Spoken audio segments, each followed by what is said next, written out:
Thank you for coming out today. If you know my legislative record, you'll understand how the motion I'm introducing today dovetails with so many of the things I care about: global warming, human health and well-being, healthy food, and animal welfare.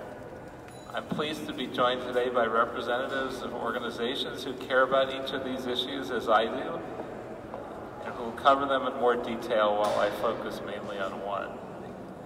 The outlook on global warming in particular could not be worse. The United Nations Intergovernmental Panel on Climate Change reported in October that we have 12 years to drastically decrease our greenhouse gas emissions, and even then we'll still face the massive and devastating planetary changes that have already begun. The fourth National Climate Assessment, which came out from some thankfully still independent agency in the federal government, just a few weeks ago concurred and detailed the terrifying costs that we are facing financially and in terms of destroyed lives and property. The Woolsey fire and the Camp Fire both added exclamation points to those reports. Homes of people we know and love have been lost right here in Southern California, and the total losses from both fires is over $19 billion. Global warming is a big part of why those fires were so terrible. What that means simply is that we have to do so much more, and we have to do it right now.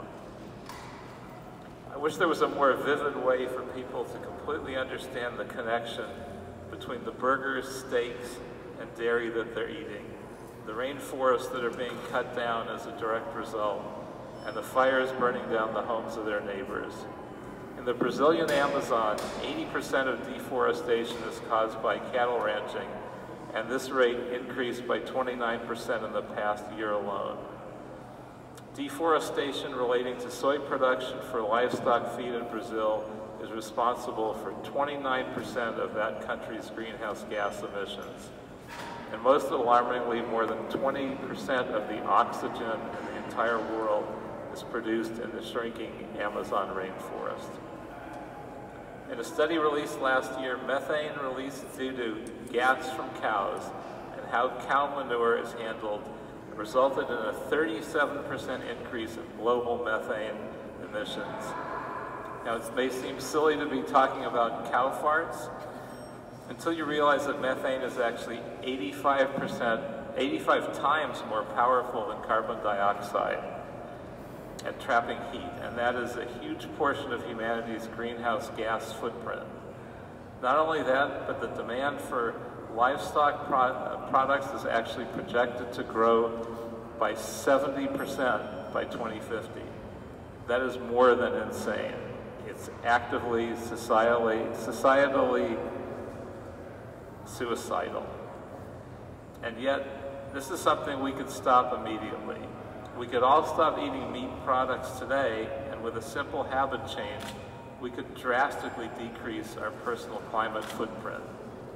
NRDC says that between 2005 and 2014, by cutting their beef consumption, Americans avoided the equivalent climate impacts of tailpipe emissions for 39 million cars. We're simply just changing what Americans eat 3 times a day. That's huge, and we can do even better. And that's why we're here today. I want to make it easier for us to do better around the city, as well as provide more options for people who are already following a plant-based diet. So today in City Council, I will introduce a motion that asks LAX to place a restaurant which provides a plant-based menu at each terminal, for the Department of Recreation and the Zoo, Department of Aging, and any other food concessionaires to provide vegan protein entrees on their menus. The city's Good Food Purchasing Program, brought to us by the LA Food Policy Council, gives extra points for plant-based foods, and I want all our departments to get double platinum stars. Lastly, I know a lot of our venues, like Dodger Stadium with their veggie dogs, are already doing a great job. But I also want to require all movie theaters and all large-scale entertainment venues in the city which provide food for sale to provide at least one vegan protein entree food option on their menus. As far as the rest of the restaurants in the city of Los Angeles, the National Restaurant Association president has said, any restaurant that does not serve vegan food is burning money. Everyone knows that the vegan chooses where the group eats. Now I'd like to introduce the Executive Director of the LA Food Policy Council, Claire Fox.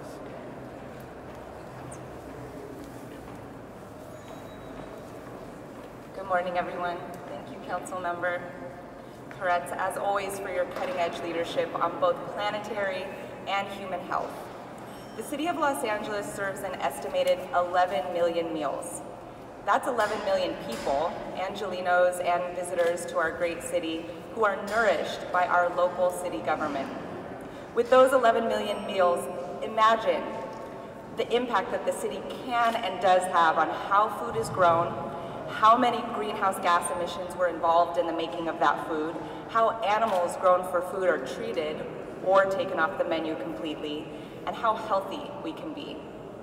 In fact, the City of LA is already making that difference.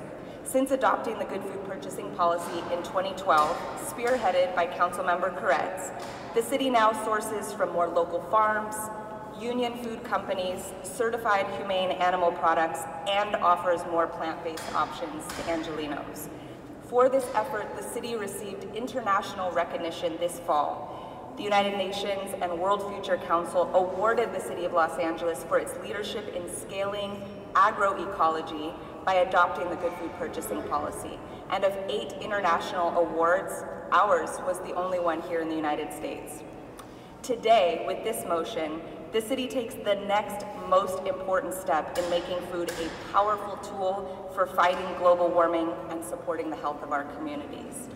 The Los Angeles Food Policy Council wishes to commend Councilmember Koretz and the advocates who support this motion and will continue to support this motion for making progress on a vision that was set in motion by the Good Food Purchasing Policy. GFPP, as we refer to it, is the roadmap, but the motion today puts the electric vehicle on the road. Nationally, we've already seen that other cities and school districts who have adopted the Good Food Purchasing Policy have earned points in environmental sustainability, animal welfare, and nutrition by switching to offer more plant-based and vegan options, and they've saved money by doing so. We look forward to seeing this kind of progress here in LA as well. So thank you, Councilmember Koretz. Thank you for taking this important and necessary step to transform LA's food landscape into one that protects our planet and human health. Thank you.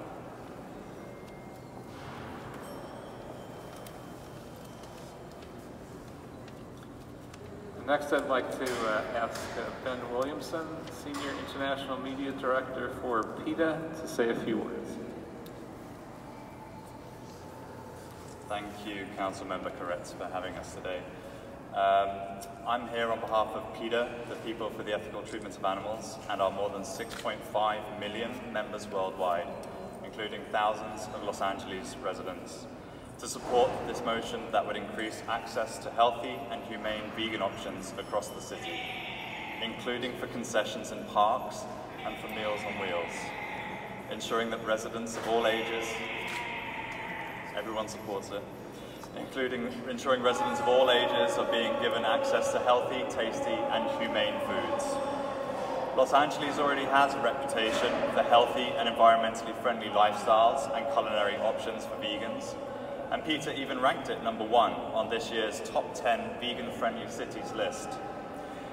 Vegan eating is booming, but good laws like this could not come soon enough. Natural disasters such as the wildfires that this great city recently suffered are a terrible reminder that we must do more to protect our planet and all of its inhabitants. Animal agriculture is one of the most, if not the most, significant contributor to the world's very serious environmental problems at every scale, from local to global. Adopting a green vegan diet is the single most effective action that we can all take to help stop climate change. Not to mention, raising and killing animals for food is cruel and unnecessary. And this motion is a tremendous step towards ending the suffering of billions. So thank you, Mr. Koretz, for introducing this motion that will spare hundreds, if not thousands, of feeling, intelligent animals that terrifying trip to the slaughterhouse, decrease the city's water and carbon footprint, and further secure Los Angeles as a forward-thinking, compassionate, healthy, vegan-friendly city. Thank you.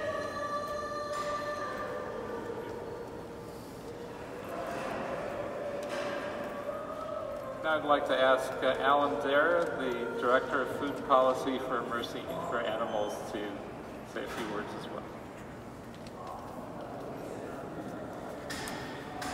Thank you, Councilmember, for including us in this important press conference. My name is Alan Dare, and I'm Director of Food Policy at Mercy for Animals, an international nonprofit dedicated to preventing cruelty to farmed animals and promoting plant-based eating. In fact, I routinely work with schools and other institutions to add plant-based meals to their menus, so I've seen firsthand the positive impact that adding plant-based foods can have. In the United Nations recent report on climate change, researchers cited plant-based protein as a technology that could rapidly reduce agriculture and land use emissions. This is because plant-based protein is far more efficient to produce than animal-based protein, such as meat, dairy, and eggs. Additionally, plant-based protein takes a lighter toll on the environment. For example, a recent study from the University of Michigan found that plant-based burgers generate 90% less greenhouse gas than beef burgers. Left unchecked, animal agriculture will remain a leading cause of water loss, deforestation, rising sea levels, species extinction, and pollution. Fortunately, the popularity of vegan food is exploding.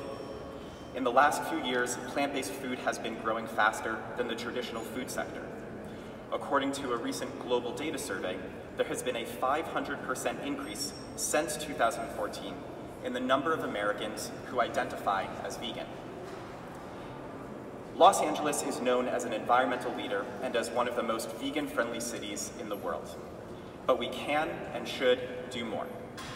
We're home to more than 400 vegan food businesses, yet not all of the city's facilities and commissionaires, including our airports, provide vegan options on their menus. As an international leader in health, food, and environmental and animal protection, the city should ensure that plant-based protein options are widely available to help combat climate change, to meet the dietary needs of all, and to reduce cruelty to farmed animals. This is why Mercy for Animals is proud to support this motion. Thank you.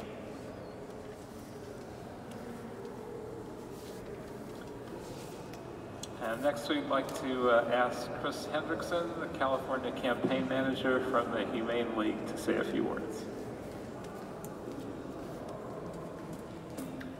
Hello, my name is Chris Hendrickson. I'm an animal protection advocate and California Campaign Manager for the Humane League. As a Los Angeles resident and advocate of plant-based vegan options, I'm very excited to see the introduction of this legislation. The availability of plant-based vegan food options is essential for protecting the environment from climate change and harmful greenhouse gas emissions caused by animal agriculture. In May of this year, The Guardian wrote an article titled, "Avoiding Meat and Dairy is the Single Biggest Way to Reduce Your Impact on Earth." The study that prompted this article was led by researchers at the University of Oxford and published in the journal Science. The study showed that beef results in up to 230 pounds of greenhouse gas emissions per about a quarter pound of meat, compared with plant-based protein options like tofu and nuts. Their emissions are about 8 pounds. Then, in July of this year, researchers at the Institute of Agriculture and Trade Policy and Grain released a report titled "Emissions Impossible: How Big Meat and Dairy Are Heating Up the Planet." A major finding of theirs is that meat and dairy corporations are set to surpass large oil companies as the largest emitters of greenhouse gases. If left unchecked, emissions from animal agriculture are projected to increase by 80% by 2050, according to researchers who published Global Diet Links Environmental Sustainability and Human Health in the journal Nature. Meat and dairy consumption must be reduced if we are to reduce greenhouse gas emissions. This proposed legislation is a huge step in the right direction for allowing Angelenos to take direct control of their greenhouse gas footprint while also reducing the suffering of animals raised for food. As an organization, the Humane League is committed to ending the abuse of animals raised for food. In doing so, we have the tremendous opportunity and urgent need through this piece of legislation to reduce greenhouse gas emissions and positively impact our human health. Thank you, Councilmember Koretz, for the introduction of this motion, and thank you to the City of Los Angeles for leading the path to creating a cleaner future. Thank you. And lastly, we have a statement from Alicia Silverstone, although we regretfully do not have Alicia Silverstone, but we have in her place Ali Samard, my communications director. I am not Alicia Silverstone, but for this morning I will play her on TV. As a longtime vegan and Los Angeles resident, I am proud of my city for taking the lead on social and moral issues, and I fully support its efforts to increase its offering of animal-friendly, environmentally friendly, and health-friendly vegan foods. Demand for vegan meals is booming around the world, and few places is this surge more apparent than in this great city. As the recent fires remind us, we need to take care of this planet and help stop climate change through diet change.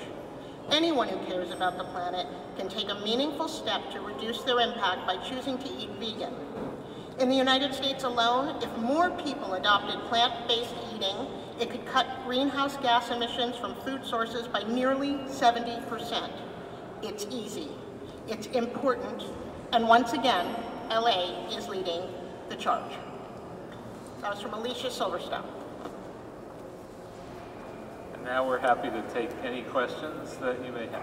Councilman, with regard to the airport and requiring a restaurant, plant-based restaurant in each of the terminals, would your proposed motion kind of force an existing restaurant out or to change the menu? How would that work?